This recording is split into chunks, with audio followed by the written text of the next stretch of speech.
Rolling.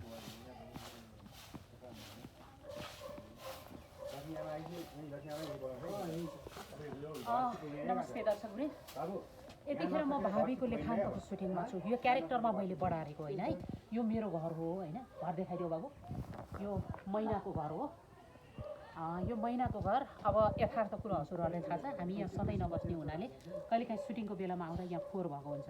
अनि भाइहरू आफ्नो काममा व्यस्त हुनुहुन्छ। मलाई चाहिँ एउटा कुरा कमजोरी के छ भने यस्तो बढारको सरसफाइको काममा मलाई अरूले गरे छिट्टै बुझ्दैन। म कसरी बढार्नलाई मलाई असाध्यै मन लाग्ने भएको हुनाले यो मेरो आँगन म आफैले सफा गरेको। अनि हजुरहरूलाई हेर्दा नि मजा आउँछ होइन। फोहोर देखेपछि त कसैलाई मन पर्दैन। र लेखान्तको सुटिङमा छु यतिखेर। लेखान्तलाई माया गर्दिनेहरूले गरिरहनु भएको छ।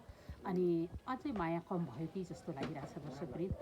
हजुरहरूले मलाई सधैँ माया गरिदिनु भएको छ। सबै सिरियलहरू हेरिदिनु भएको छ। सीता सकस लगायत अरू थुप्रै सिरियलहरूलाई असाध्यै हिट गराइदिनु भएको छ। लेखान्त अझै पनि एभरेजमा छ। हजुरहरूले माया गरिदिनुहोस् है। असाध्यै मायाको खाँचो छ हामीलाई। तपाईँहरूको माया जति भए पनि नपुग्ने। अनि सुझाव पनि दिनुहोला। म सधैँ तपाईँहरूप्रति इमान्दार भएर काम गरिराखेको छु। Love you all.